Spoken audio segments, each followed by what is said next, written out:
साथियों नमस्कार। कृषि बाजार भरतपुर से मैं हरपाल सिंह। साथियों चर्चा करेंगे सरसों के बाजार में बन रहे दबाव के विषय में, लेकिन उससे पहले आप सभी से वही अनुरोध कि जो भी साथी हमारे चैनल पर नए हैं वो हमें लाइक, सब्सक्राइब और शेयर भी कर सकते हैं।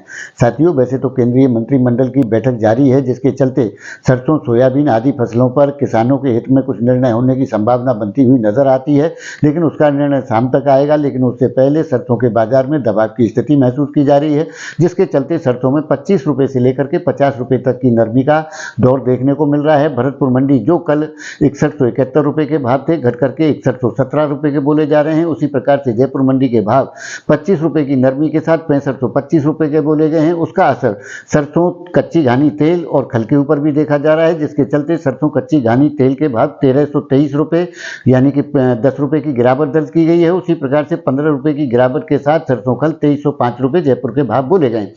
साथियों गोयल कोटा के भाव में भी 50 रुपये की नरमी के साथ में जो कल 6200 रुपये भाव थे, आज घट करके 6150 रुपये के बोले जा रहे हैं। महेश एडिबल में भी 25 रुपये की नरमी के साथ भाव 7025 रुपये के बोले गए।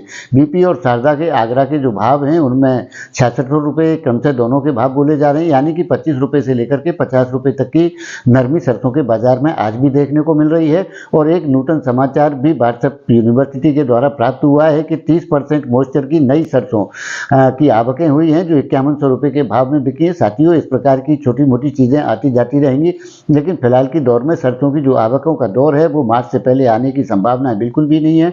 और जब तक माल की जो आपूर्ति है वो भी निश्चित तौर से टाइट पोजीशन में ही मानी जा सकती है। दबाव जरूर देखा जा रहा है। अब चर्चाओं का दौर दूसरी ओर शिफ्ट होने वाला है कि सरसों का उत्पादन क्या होगा, सरसों की निचला भाव यानी कि न्यूनतम स्तर क्या बन सकता है फसल आने पर।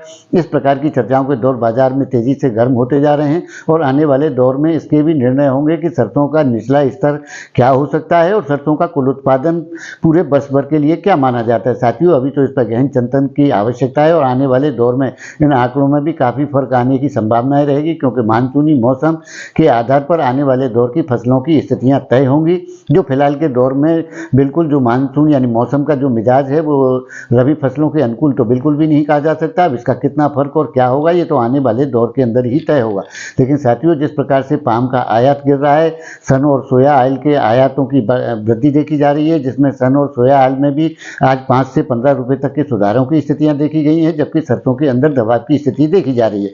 साथियों निश्चित तौर से डिमांड यानी कि मांग का जबरदस्त अभाव बना हुआ है, कोई पूछ परख बाजार के अंदर नहीं है, जिसके चलते खाद्य तेलों में एक दबाव की स्थिति बनी हुई है।